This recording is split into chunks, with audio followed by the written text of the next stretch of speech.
नमस्कार, देवभूमि लाइव में आप सभी का स्वागत है और मैं हूं आपके साथ आयुष चित्रांश। भारतीय जनता पार्टी ने कुमाऊं में विजय संकल्प यात्रा का आगाज किया है और यात्रा का शुभारंभ बाबा बागनाथ की धरती से हुआ है। शुभारंभ पर केंद्रीय सूचना और प्रसारण मंत्री अनुराग ठाकुर, प्रदेश के सीएम पुष्कर सिंह धामी, प्रदेश अध्यक्ष मदन कौशिक और पेयजल मंत्री बिशन सिंह चुफाल ने यात्रा रथ को हरी झंडी दिखाकर रवाना किया है।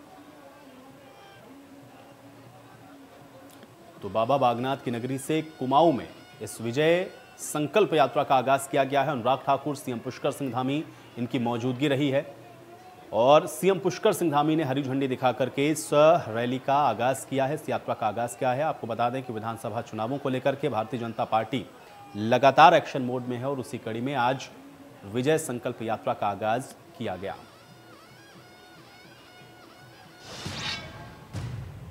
खटीमा में विज्ञान, शिक्षा और अनुसंधान केंद्र आयोजित 2 दिवसीय बाल युवा समागम का शुभारंभ मुख्यमंत्री पुष्कर सिंह धामी के द्वारा किया गया। इस कार्यक्रम में मुख्यमंत्री ने खटीमा क्षेत्र के छात्र छात्राओं को सम्मानित किया। वहीं इस अवसर पर मुख्यमंत्री ने छात्र छात्राओं को बधाई देते हुए कहा कि ऐसे कार्यक्रम में प्रतिभा दिखाने का मौका मिलता है। तो छात्र छात्राओं को सम्मानित किया गया। खटीमा में इस कार्यक्रम का आगाज मुख्यमंत्री के द्वारा किया गया।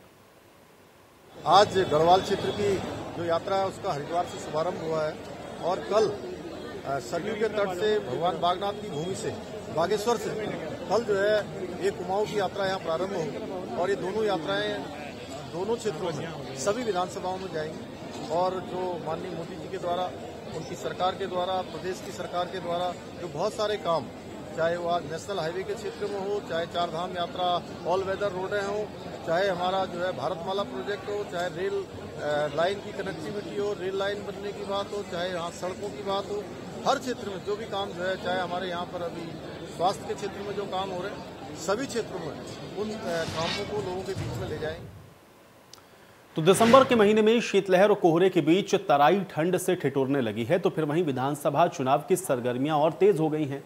चुनाव प्रचार और कई वादों के बीच में लोगों को अपनी ओर आकर्षित करने के लिए राजनीतिक पार्टियों ने अब अपनी कमर कस ली है। ऐसे में बीजेपी, कांग्रेस के साथ साथ आम आदमी पार्टी ने भी अपनी गतिविधियों को और तेज कर दिया है।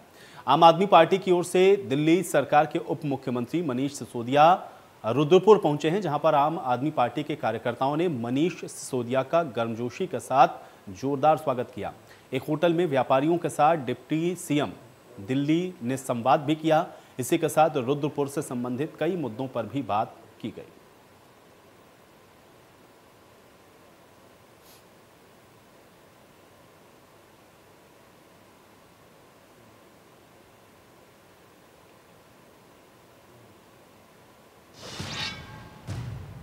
तो 300 यूनिट बिजली फ्री देने को लेकर के आम आदमी पार्टी ने एक बार फिर से सरकार पर निशाना साधा और आम आदमी पार्टी की तरफ से नेता कर्नल अजय कोठियाल का यह कहना है कि आम आदमी पार्टी ने जो 300 यूनिट बिजली फ्री देने का वादा किया है, अब तक पूरे प्रदेश में 14.5 लाख लोग इसको लेकर के अपना रजिस्ट्रेशन करवा चुके हैं। उनका कहना है कि बीजेपी और कांग्रेस पार्टी के नेता किसी भी मंच पर आकर के बहस कर सकते हैं। उन्होंने आम आदमी पार्टी ये बताएगी कि किस तरह से 300 यूनिट बिजली फ्री दी जा सकती है।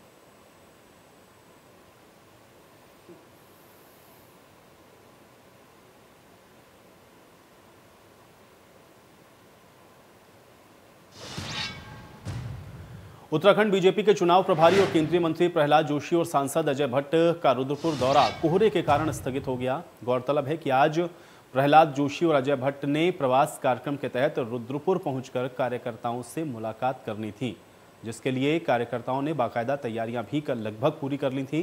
लेकिन कोहरे और कम विजिबिलिटी होने के चलते चुनाव प्रभारी प्रहलाद जोशी और अजय भट्ट का विमान देहरादून से उड़ान नहीं भर सका। इसके चलते उनका रुद्रपुर का कार्यक्रम रद्द करना पड़ा।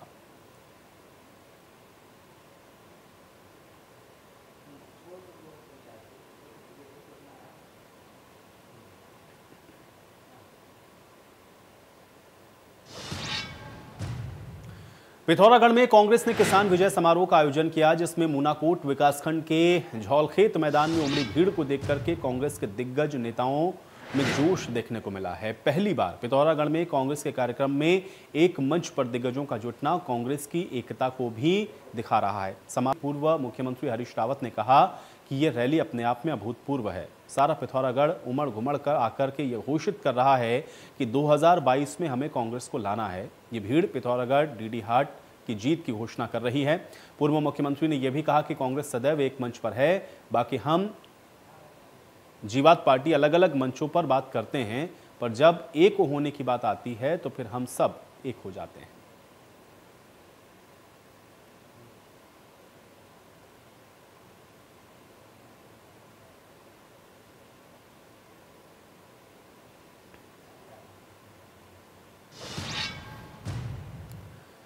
आगामी विधानसभा चुनाव के मद्देनजर हल्द्वानी में कांग्रेस स्क्रीनिंग कमेटी की बैठक हुई है, जिसमें स्वराज आश्रम में नैनीताल उधम सिंह नगर जिले की 15 विधानसभा सीटों की स्क्रीनिंग संपन्न हुई।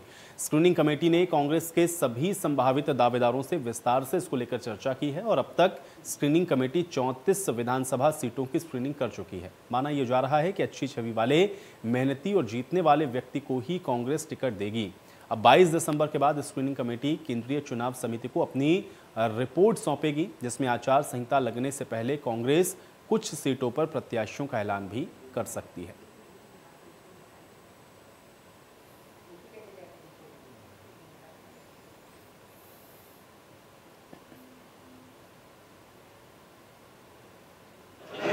आपके पास आ रही है उत्तराखंड के लिए हमारी जो स्क्रीनिंग कमेटी है उसके दौरे का आज तीसरा दिन है। श्रीनगर और अल्मोड़ा के बाद में आज हल्द्वानी में मिलाकर करीबन हम 34 विधानसभा क्षेत्र के हमारे संभावित उम्मीदवारों के साथ में हमने साक्षात्कार किया, उनसे मुलाकात की, चर्चा की और हर एक विधानसभा क्षेत्र में किस प्रकार से कांग्रेस का सर्वोत्तम चुनकर आने वाला और साथ से अच्छी छवि के साथ उम्मीदवार हम किसे बना सकते हैं, उस विषय पे सबके सुझाव हमने लिए। तो चलिए इसी के साथ एक बड़ी जानकारी है, बड़ी खबर आप तक पहुंचा रहे हैं देहरादून से। उत्तराखंड में शीतलहर को लेकर के अलर्ट जारी किया गया है और मौसम विभाग ने ऑरेंज अलर्ट जारी किया है। हरिद्वार और उधम सिंह नगर में घने कोहरे का अलर्ट जारी किया गया है। तो शीतलहर को लेकर के मौसम विभाग की तरफ से ऑरेंज अलर्ट जारी किया गया है। तो आने वाले दिनों में शीतलहर और ज़्यादा बढ़ने की संभावना है, तापमान गिरेगा और इसी को लेकर के ऑरेंज अलर्ट जारी किया गया है। खासतौर से फॉग को लेकर के भी ये अलर्ट है और ऑरेंज अलर्ट मौसम विभाग ने जारी करते हुए सचेत किया है लोगों को। हरिद्वार और उधम सिंह नगर में घने कोहरे का भी साथ में अलर्ट है। चकराता, मुक्तेश्वर, मुनस्यारी में तापमान 0 से नीचे जा सकता है। 20 दिसंबर तक प्रदेश में मौसम हालांकि साफ रहेगा, लेकिन उसके बाद मौसम के बिगड़ने का भी अनुमान लगाया गया है। तो बड़ी जानकारी है, उत्तराखंड में शीतलहर को लेकर के ये अलर्ट जारी किया गया है और ऑरेंज अलर्ट है शीतलहर को लेकर के। साथ ही साथ कोहरे को लेकर के भी अलर्ट जारी किया गया है, जिसमें हरिद्वार और उधम सिंह नगर में घना कोहरा देखने को मिल सकता है। चकराता, मुक्तेश्वर, मुनस्यारी में तापमान 0 से नीचे जा सकता है।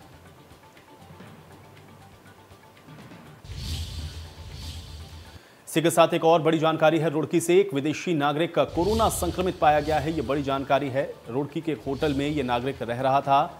यमन का रहने वाला ये नागरिक बताया जा रहा है, जो कि कोरोना संक्रमित मिला है। इसके सैंपल में ओमिक्रॉन के लिए इसको भेजा गया था। होटल को कंटेनमेंट जोन घोषित करके सील करने की तैयारी हो रही है।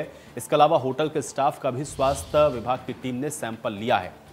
तो ओमिक्रॉन वेरिएंट की पुष्टि हुई है, कोरोना संक्रमित पाया गया है और होटल को अब कंटेनमेंट जोन घोषित करके इसको सील करने की तैयारी भी की जा रही है। इसके अलावा होटल में काम करने वाला जो स्टाफ है उसको भी क्वारंटीन करने की बात है। तो कुल मिलाकर बड़ी जानकारी रुड़की से एक विदेशी नागरिक जो कि यमन का रहने वाला बताया जा रहा है, रुड़की के होटल में रुका हुआ था, कोरोना संक्रमित पाया गया है।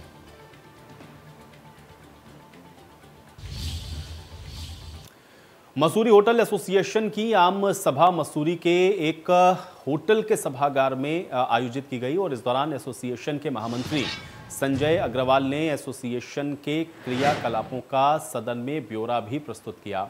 इसमें कोषाध्यक्ष शैलेंद्र कर्णवाल ने आय और व्यय का ब्यौरा दिया। इस मौके पर मसूरी होटल एसोसिएशन के नई कार्यकारिणी की घोषणा भी की गई है। इसमें संजय अग्रवाल अध्यक्ष और अजय भार्गव को महामंत्री बनाया गया। इस मौके पर उत्तराखंड होटल एंड रेस्टोरेंट अध्यक्ष संदीप साहनी ने होटल और रेस्टोरेंट व्यवसाय को लेकर के कई मांग सरकार के सामने रखी हैं।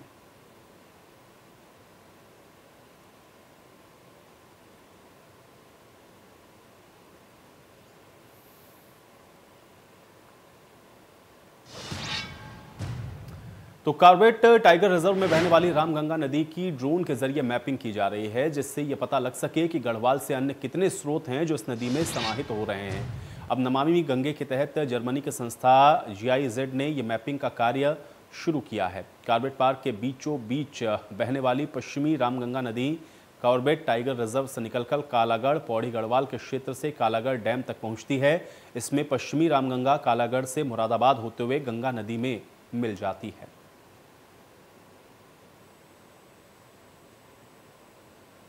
नहीं, कोसी नदी का तो बहुत महत्व है और कोसी नदी बहुत स्वच्छ नदी है, मैं देख रहा हूँ रामनगर में।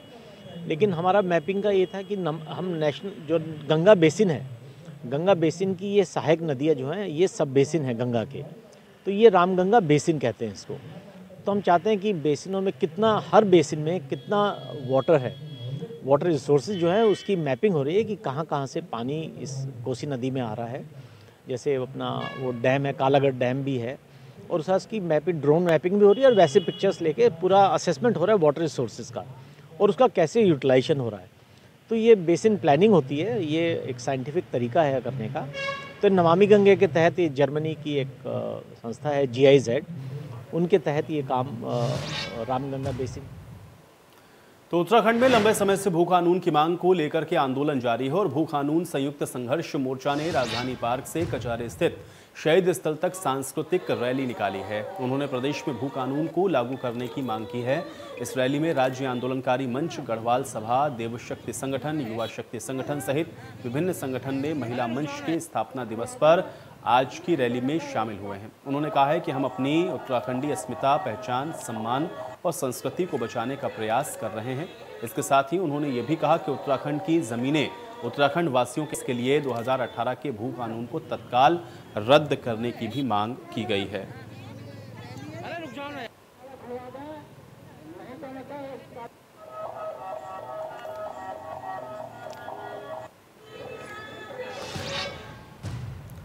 तो 2022 के चुनाव की गर्माहट अब भगवानपुर विधानसभा में भी देखने को मिलने लगी है, जहां पर बीजेपी के कद्दावर नेता और पूर्व राज्य मंत्री सुबोध राकेश का एक वीडियो बेहद तेजी के साथ वायरल हो रहा है, जिसमें वो खुद BSP में शामिल होने की बात को कबूल कर रहे हैं। बीजेपी नेता का वीडियो वायरल होने के बाद बीजेपी के पदाधिकारियों में हड़कंप का माहौल पैदा हो गया है, क्योंकि सुबोध राकेश भगवानपुर विधानसभा के एक कद्दावर नेता माने जाते हैं, जिनके बीजेपी से चले जाने के बाद बीजेपी को यहां से बड़ा झटका लग सकता है।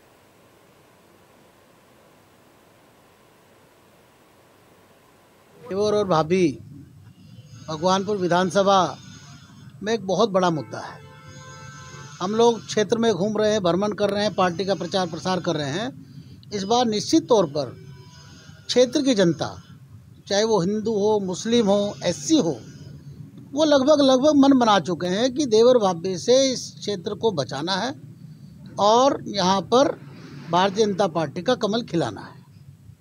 क्योंकि जी सुबोध राकेश जी के बसपा में जाने का जो सवाल है वो अभी पुख्ता तो नहीं हुआ, उस पर मोहर तो नहीं लगी, लेकिन सुबोध राकेश जी द्वारा जो अपने भाषणों में कहा जा रहा है, जो उनकी वीडियो वायरल हो रही है, मैं भी उन्हीं के आधार पर कह रहा हूँ कि उन्होंने किसी गांव में कहा है कि मैं 18-19 दिसंबर में बहुजन समाज पार्टी में चला जाऊँगा।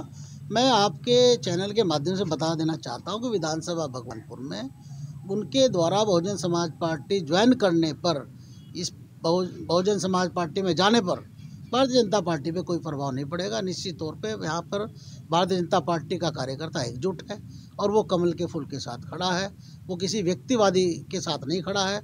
उन्हें इस बात का अंदाज़ा हो जाएगा, जब वो बहुजन समाज पार्टी चले जाएंगे उन्हें निश्चित तौर पर क्षेत्र की जनता जवाब देगी और ये जवाब चुनाव में उन्हें।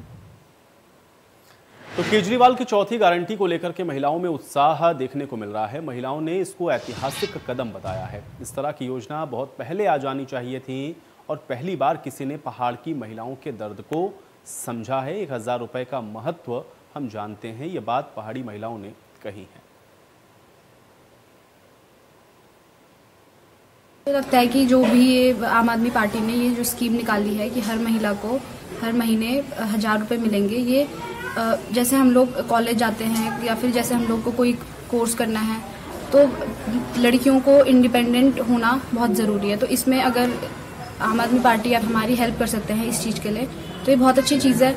हमारा अगर इस बार सीएम कर्नल साहब बन जाए तो इससे अच्छा क्या है कि 1000 रुपये प्रत्येक माह, जब कुछ नहीं होता तो 100 रुपये भी काम आता है, ये तो 1000 रुपये हैं। तो 1000 अगर किसी का पति बेरोजगार है, महिला बेरोजगार है, तो 1000 रुपये अगर मिलता है तो उससे तो बहुत अच्छा है, थोड़ा घर का वो हो जाए हर महीने। सरकार जो यहाँ उत्तराखंड में आएगी तो मैं हर के महिलाएं के खाते में 1000 डालेंगे, तो अच्छा काम कर रहे हो। दिल्ली सरकार केजरीवाल अच्छा काम कर रहे, वहाँ का मुख्यमंत्री, यहाँ तो लोग परेशान हो रहे कि बाबू कुछ नहीं मिल रहा है यहाँ, और अभी उनकी सरकार आनी चाहिए, हम तो उन्हीं पे देंगे वोट। हमारी यही राय होगी कि जो पहली बार तो किसी नेता ने हम महिलाओं के हित के लिए कुछ सोचा है, फिर ये बोल रहे होंगे 1000 रुपये डालें।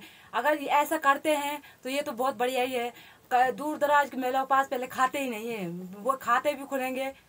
सबसे बड़ी बात ये है कि महिलाओं को अपने वो हो जाएगा, एक व्यवसाय हो जाएगा थोड़ा कि आएगा तो तभी तो। और चलिए इसी के साथ देवभूमि लाइव में मेरे साथ फिलहाल इतना ही।